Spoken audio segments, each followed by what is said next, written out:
اما بعد فاعوذ باللہ الرجیم بسم اللہ الرحمن الرحیم۔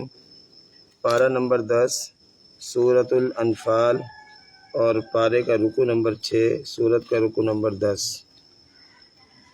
اور آیت نمبر 76-77۔ بسم اللہ الرحمن الرحیم۔ ان الذین آمنوا وہاجروا وجاہدوا باموالہم وانفسہم فی سبیل اللہ والذین آووا ونصروا اولئک بعضهم اولیاء بعض والذین آمنوا ولم یہاجروا ما لکم من ولایتہم من شیء حتی یہاجروا وَإِنِ اسْتَنصَرُوكُمْ فِي الدِّينِ فَعَلَيْكُمُ النَّصْرُ إِلَّا عَلَىٰ قَوْمٍ بَيْنَكُمْ وَبَيْنَهُمْ مِيثَاقٌ وَاللَّهُ بِمَا تَعْمَلُونَ بَصِيرٌ۔ والذین کفروا بعضهم اولیاء بعض الا تفعلوه تکن فتنة فی الارض وفساد کبیر۔ صدق اللہ العظیم۔ اللہ تعالیٰ ارشاد فرماتے ہیں، ان الذین، بے شک وہ لوگ، آمنو جو ایمان لائے، وہاجروا اور ہجرت کی، وجاہدوا اور جہاد کیا، باموالہم اپنے اموال کے ذریعے، مالوں کے ساتھ، وانفسہم اور اپنے نفسوں کے ساتھ، فی سبیل اللہ اللہ کے راستے میں، والذین آووا اور وہ لوگ جنہوں نے ٹھکانہ دیا، ونصروا اور مدد کی، اولئک بعضهم اولیاء بعض یہی وہ لوگ ہیں جو آپس میں ایک دوسرے کے دوست ہیں۔ اولیاء یہ ولی کی جمع ہے اور ولی کا ایک معنی دوست بھی آتا ہے، تو اولئک یہی وہ لوگ ہیں، بعضهم ان میں سے بعض، اولیاء دوست ہیں، بعضن بعض کے، والذین آمنوا اور وہ لوگ جو ایمان لائے، ولم یہاجروا اور ہجرت نہیں کی، ما لکم من ولایتہم من شیء نہیں ہے تمہاری ان سے کسی قسم کی کوئی دوستی، حتی یہاجروا یہاں تک کہ وہ ہجرت کریں، وَإِنِ اسْتَنصَرُوكُمْ اور اگر وہ تم سے مدد مانگیں، فی الدین دین کے معاملے میں، دین کے سلسلے میں، فَعَلَيْكُمُ النَّصْرُ پس لازم ہے تمہارے اوپر مدد کرنا، پس ضروری ہے تمہارے اوپر ان کی مدد کرنا، الا علی قوم مگر یہ کہ وہ مدد مانگے ایسی قوم کے خلاف، بینکم و بینہم میثاق کہ جس قوم کے اور تمہارے درمیان معاہدہ ہو، کوئی عہد و پیمان ہو، واللہ بما تعملون بصیر اور اللہ جو کچھ تم کرتے ہو اس کو دیکھنے والے ہیں۔ والذین کفروا اور وہ لوگ جنہوں نے کفر کیا، بعضهم اولیاء بعض ان کے دوست ہیں بعض کے، یعنی کافر آپس میں دوست ہیں، الا تفعلوہ مگر اگر تم وہ کام نہ کرو جو پیچھے اللہ پاک نے بیان فرمایا، یعنی اگر تم مسلمانوں کی مدد نہ کرو، تکن فتنۃ فی الارض تو ہو جائے گا زمین میں فتنہ، وفساد کبیر اور بہت بڑا فساد۔ مسلمان اگر مسلمان کا تعاون نہیں کرے گا، اس کی مدد و نصرت نہیں کرے گا، تو اس کے نتیجے میں زمین میں فتنہ اور فساد برپا ہو جائے گا۔ اللہ تعالیٰ ہماری حفاظت فرمائے۔ سابقہ آیات میں اللہ رب العالمین نے نبی علیہ الصلاۃ والسلام کو حکم دیا تھا کہ اے نبی علیہ الصلاۃ والسلام، جو لوگ آپ کے پاس قیدی ہیں اور ان یعلم اللہ فی قلوبکم خیرا یؤتکم، ظاہر سی بات ہے کہ آپ ان قیدیوں سے فدیہ لے کر ان کو آزاد کر رہے ہیں، تو ان کو یہ بات کہہ دیں کہ اگر تمہارے دل میں کوئی بھلائی ہوئی، کوئی خیر ہوئی، تو اللہ رب العالمین تمہیں آج جو تم سے لیا جا رہا ہے اس سے بہتر تمہیں عطا فرمائیں گے۔ میں نے عرض کیا تھا، اس کی پوری وضاحت کر دی تھی کہ غزوہ بدر کے موقع پر جن لوگوں سے فدیہ لیا گیا اور وہ مسلمان ہو گئے، مسلمان ہونے کے باوجود انہوں نے فدیہ ادا کیا، تو اللہ رب العالمین نے ان کو تسلی دی کہ آج جو تم سے لیا گیا ہے تمہیں اس کے بدلے میں اس سے بہتر دیا جائے گا۔ اور پھر میں نے اس کی وضاحت کی تھی کہ حضرت عباس رضی اللہ تعالیٰ عنہ جو نبی علیہ الصلاۃ والسلام کے چچا تھے، انہوں نے غزوہ بدر کے موقع پر جو دیا، بعد میں اللہ رب العالمین نے اس سے بہتر ان کو عطا فرمایا۔ اور ایک موقع پر نبی علیہ الصلاۃ والسلام کے پاس مال آیا تو نبی علیہ السلام نے اپنے چچا حضرت عباس رضی اللہ تعالیٰ عنہ کو بلایا اور فرمایا اس میں سے لے لو۔ میں نے عرض کیا تھا کہ انہوں نے ایک چادر بچھائی اور اس میں بھرنا شروع کیا، وہ اتنا زیادہ بھر لیا کہ اس کو اٹھا نہ پائے، تو پھر نبی علیہ السلام نے تو اس کو باندھ کر کسی کو بلایا، اس کو اٹھا کے میرے سر پہ رکھوا دو۔ اللہ کے نبی نے فرمایا بھی ایسے نہیں، آپ جتنا خود اٹھا سکتے ہیں اتنا اس میں سے لے لیں، تو یہ اسی کا بدلہ تھا۔ تو دین کے لیے جو بھی قربانی انسان دے گا، وہ مالی قربانی ہو، وہ جانی قربانی ہو، اللہ رب العالمین اس قربانی سے بہتر اس کو عطا فرمائیں گے۔ دنیا میں دے دیں یا آخرت میں دے دیں، دنیا میں دے دیں تو پھر کیا ہی بات ہے، ورنہ آخرت میں تو ملنا ہی ملنا ہے۔ تو دین کے لیے، اللہ کے دین کے لیے، اللہ کے لیے جو بھی قربانی ہم دیتے ہیں، جو کام بھی ہم کرتے ہیں، وہ ضائع نہیں جاتا۔ عام طور پر ایک جملہ کہا جاتا ہے، نیکی کا دریا میں ڈال۔ یہ جملہ دراصل اپنی نیکی کو حقیر سمجھنا ہے، نیکی کے مرتبے کو کم کرنا ہے، ایسی بات نہیں ہے۔ یعنی ہم یہ کہتے ہیں کہ نیکی کی نا کوئی فائدہ نہیں ہے، دریا میں ڈال دو بس۔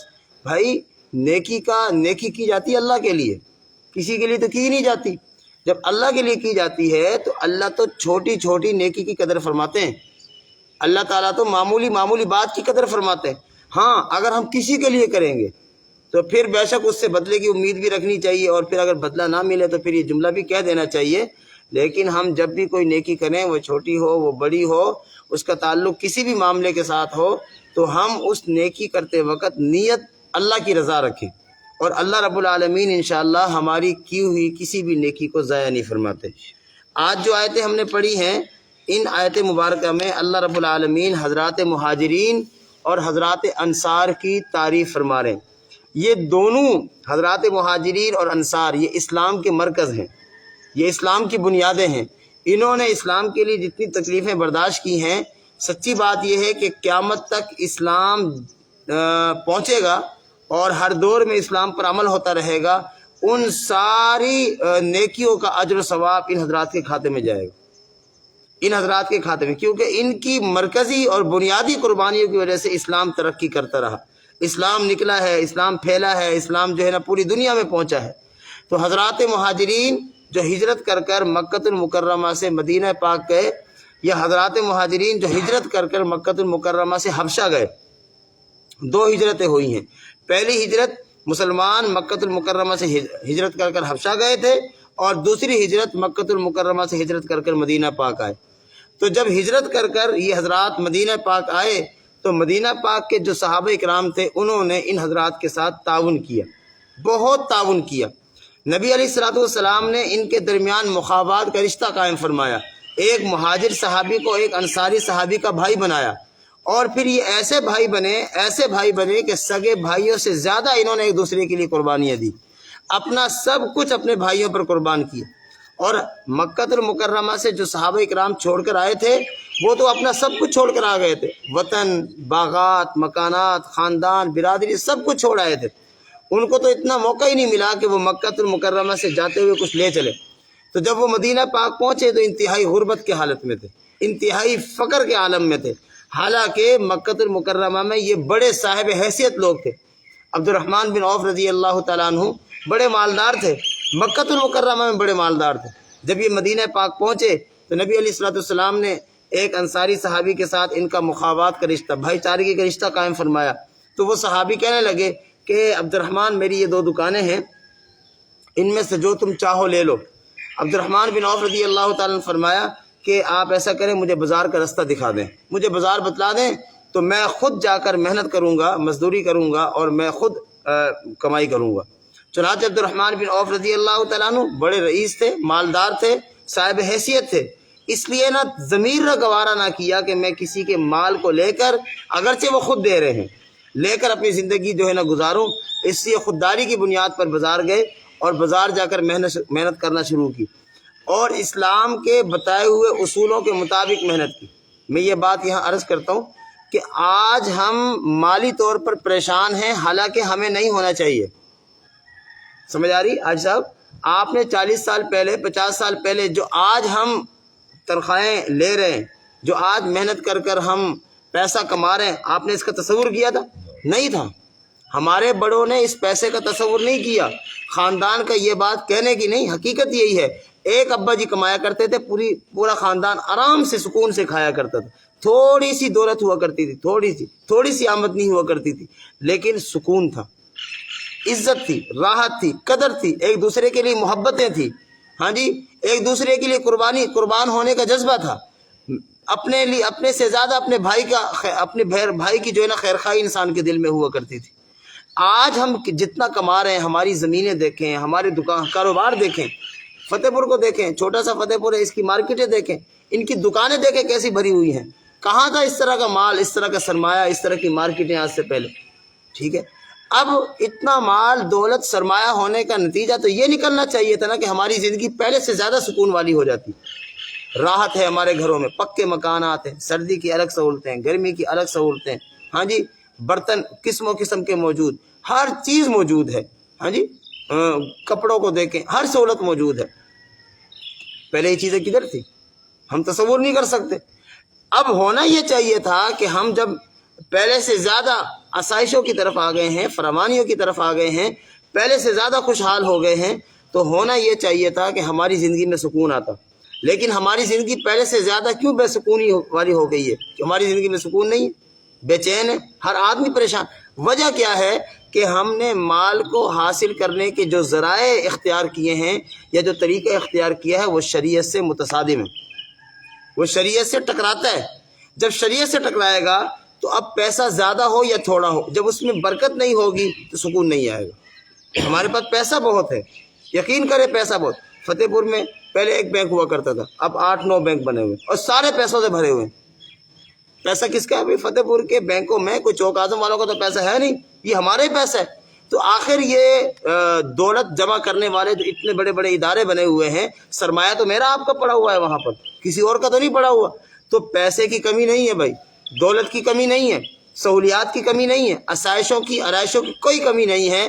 مسئلہ یہ ہے کہ ہم نے اس دولت کو حاصل کرنے کے جو ذرائع اختیار کیے ہیں وہ شریعت سے ٹکراتے ہیں، وہ اللہ اور اللہ کے حکم کے، اللہ کے نبی صلی اللہ علیہ وسلم کے مبارک طریقوں سے ٹکراتے ہیں۔ نتیجہ یہ نکل رہا ہے کہ آج ہماری زندگی میں سکون نہیں۔ نمبر 1۔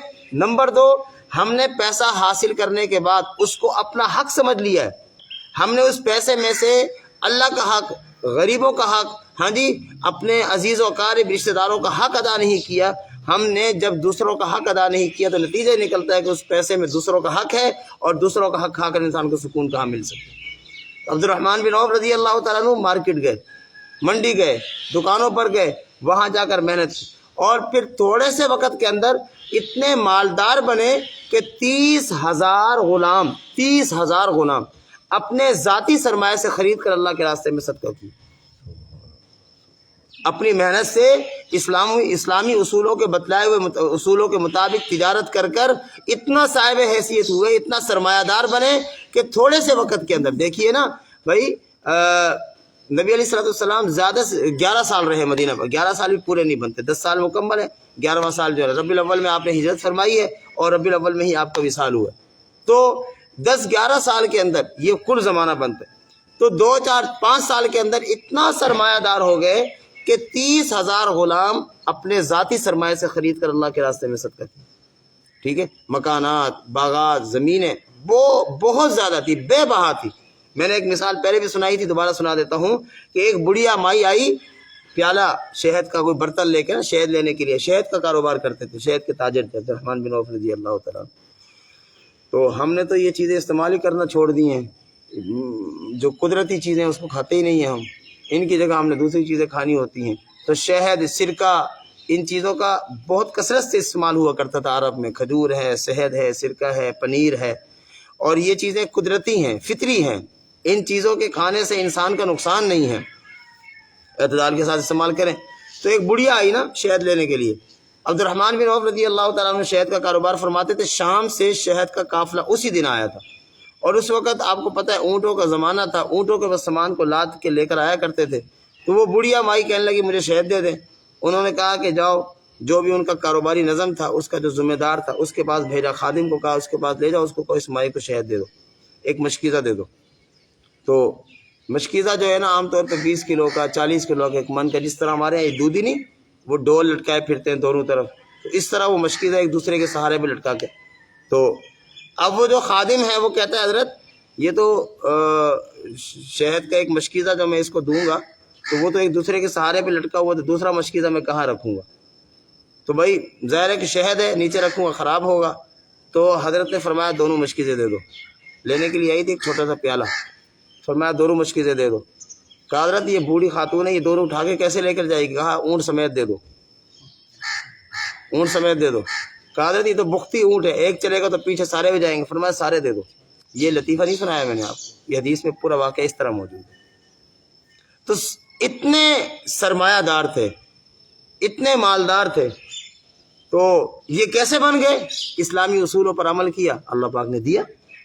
اور ایک بات میں اور عرض کر دوں، یہاں ہمارے ذہن میں جب صحابہ کرام کا نام آتا ہے نا تو تصور یہ آتا ہے ہو تو انتہائی غریب لوگ ہوں گے، ان کے پاس تو کھانے کو پینے کو کچھ بھی نہیں ہوگا، ہاں جی سادہ سے گھر۔ حضرت ابو ایوب انصاری رضی اللہ تعالیٰ عنہ کا گھر، جس گھر میں نبی علیہ السلام جب مدینہ پاک سے مکہ المکرمہ سے ہجرت فرما کر مدینہ پاک آئے تو پہلے جس گھر میں رہے ابو ایوب انصاری رضی اللہ تعالیٰ عنہ کا گھر ڈبل منزلہ تھا۔ سمجھ آ گئی ہے؟ یہ نہیں تھا کہ اس زمانے میں کچھ بھی نہیں تھا، وہ زمانہ بھی اپنے اعتبار سے بڑا ترقی یافتہ تھا۔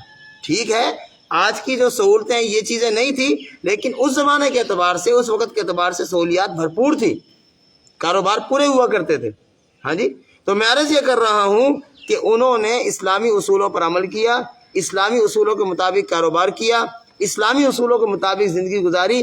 اللہ رب العالمین نے دنیا میں بھی ترقی عطا فرمائی اور آخرت میں بھی ترقی عطا فرمائی۔ میں حیران ہو گیا، حضرت عبداللہ ابن زبیر رضی اللہ تعالیٰ عنہ کا جب انتقال ہوا نا، انہوں نے وصیت کی مجھ پر قرضہ ہے تو اس قرضے کو ادا کرنے کی کوئی ترتیب بنا لینا، اور قرضہ بہت زیادہ ہے۔ تو جس کو وصیت فرما رہے ہیں نا اس کو کہہ رہے ہیں کہ ایسا کرنا کہ میرے مدینہ پاک میں کچھ زمینیں ہیں، مکانات ہیں، مصر میں ہیں، شام میں ہیں، کچھ اس طرح کے علاقے گنوائے زمینیں ہیں، تو وہاں سے ان زمینوں کو اور مکانات کو بیچ کر نا میرا قرضہ ادا کر دینا۔ اچھا قرضہ کیوں ہو گیا اتنا زیادہ؟ قرضہ اس لیے ہو گیا کہ لوگ ان کے پاس امانتیں رکھواتے تھے، جب کوئی امانت رکھوانے کے لیے آتا اس کو کہتے بھائی یہ تمہاری امانت، میرے پاس قرض ہے، جب تمہیں ضرورت ہو لے لینا، اور اس امانت کو اللہ کے راستے میں صدقہ کر دیتے۔ ٹھیک ہے، پھر جب کوئی لینے کے لیے آتا اس کو دے دیتے۔ تو لوگوں کی امانتیں اس طرح ان کے پاس تھی، اور انہوں نے ان امانتوں کو لے کر اللہ کے راستے میں صدقہ کر دیا تھا، اور اپنے پاس ریکارڈ رکھا ہوا تھا۔ تو وہ کہتے ہیں کہ وہ جس کو وصیت کی، وہ کہتے ہیں کہ جب میں نے ان کی ساری زمینیں مکانات کو بیچا تو وہ سارا سرمایہ 5 کروڑ روپے بنا اس وقت کا۔ ہم کہتے ہیں صحابہ کرام بھائی تھے، جس طرح آج بھی معاشرے کے اندر کچھ امیر ہیں، کچھ غریب ہیں، کچھ متوسط ہیں، صحابہ کرام کی نوعیت بھی اس طرح کی تھی، یہ نہیں کہ سارے غریب تھے۔ عثمان غنی رضی اللہ تعالیٰ عنہ انتہائی مالدار تھے، پھر مالداری کے ساتھ سخی بھی تھے، اللہ پاک نے دیا تھا ان کو۔ مقصد یہ ہے کہ یہ ہوا کس طرح ہے، میں جو بات سمجھانا چاہ رہا ہوں، ہوا کس طرح ہے کہ انہوں نے اسلامی اصولوں کے مطابق تجارت کی ہے۔ جب اسلامی اصولوں کے مطابق تجارت کی جاتی ہے تو اس تجارت میں برکت ہوتی ہے، اس تجارت میں برکت ہوتی ہے۔ جب ہم اس تجارت سے کمائے ہوئے پیسے کو اللہ کے بتلائے ہوئے طریقے کے مطابق استعمال کرتے ہیں، جہاں جس کا حق ادا کرتے ہیں، تو اللہ رب العالمین اس پیسے میں برکت عطا فرما دیتے ہیں۔ وہ ایک صاحب سے کسی نے پوچھا نا یہ کیا کرتے ہو؟ جی میں نے بکریاں رکھی ہوئی ہیں. سنیں، ہے ذرا عجیب سی بات لیکن سبق ہے. بکریاں رکھی ہوئی، کتنی بکریاں ہیں؟ جی 12. کتنی آمدنی ہوتی ہے سالانہ؟ جی 6 لاکھ روپے. اچھا، جب گری تھی وہ 13 تھی، جب گنتی کی نا تو 13 تھی. نے کہا بھائی آپ نے کہا 12 ہے تو 13 ہے. فرمایا یہ میری نہیں ہے، میری اس طرح نہیں ہے. یہ ایک بکری میں نے اس نیت سے رکھی ہوئی ہے کہ جب یہ 2 پھل دے گی، سال میں دیتی ہے 2 پھل، تو ایک پھل سے میں قربانی کروں گا اور ایک پھل اللہ کے راستے میں قربان کر دوں گا. قربانی کروں گا اور ایک پھل اللہ کے راستے میں قربان کروں گا. قربان کرنے کا مطلب یہ ہے کہ کوئی غریب تلاش کروں گا اور وہ ایک پھل اس کو دے دوں گا. تو یہ میرا ہے ہی نہیں. پھر وہ کہنے لگا اس 13ویں بکری کی وجہ سے تو اللہ تعالیٰ ان 12 بکری میں برکت عطا فرماتا ہے. تصور ہے نا، ذہن ہے کہ ہم اس اللہ کے دیے ہوئے مال میں سے اللہ کے راستے میں جب خرچ کریں گے تو پھر اللہ تعالیٰ اس ہمارے پاس بچے ہوئے مال میں برکت عطا فرمائیں گے. 1 لاکھ کے پیچھے کتنی زکوٰۃ ہے؟ 2,500. اب ہم جب 2,500 ادا نہیں کریں گے تو 97,500 روپے میں برکت ختم ہو جائے گی. سمجھ آ گئی؟ 97,500 میرا ہے نا، 2,500 میرا نہیں ہے. لیکن میں نے اس 97,500 روپے کو 2,500 کی وجہ سے جو ہے نا وہ گندا کر دیا، پلید کر دیا، ناپاک کر دیا. بھئی یہ بات سمجھ رہے ہیں نا؟ روحانی طور پر مال کے اندر میل ہے، مال کے اندر کچھ گندگیاں ہیں، اس زکوٰۃ کے ادا کرنے سے وہ مال پاک ہو جاتا ہے. اب اگر ہم وہ 2,500 ادا کریں گے تو 97,500 روپے پاک ہو جائے گا، صاف ہو جائے گا. بیماریاں، اس کے اندر جو مسائل ہیں وہ ہمیں نظر نہیں آ رہے تو وہ ختم ہو جائیں گے. لیکن اگر ہم 2,500 بچائیں گے تو نظر تو 1 لاکھ آ رہا ہوگا لیکن اس میں سے برکت ختم ہو جائے گی. اس لیے شریعت نے جو اصول دیے ہیں، سمجھیں ان باتوں کو سمجھیں. شریعت نے جو اصول دیے، جو کام کریں اس کام کا طریقہ معلوم کریں، پوچھیں پوری تفصیل کسی عالم کو بتا کر تفصیل بتلانے کے بعد جو شریعت کی روشنی میں اس کا طریقہ بنتا ہے اس کو اپنائیں اور پھر دیکھیں اس کام میں آپ کے لیے، سب کے لیے، آپ کے بچوں کے لیے، آپ کے متعلقین کے لیے کتنا فائدہ ہوگا. اللہ رب العالمین ہمیں سمجھنے کی اور عمل کرنے کی توفیق عطا فرمائے.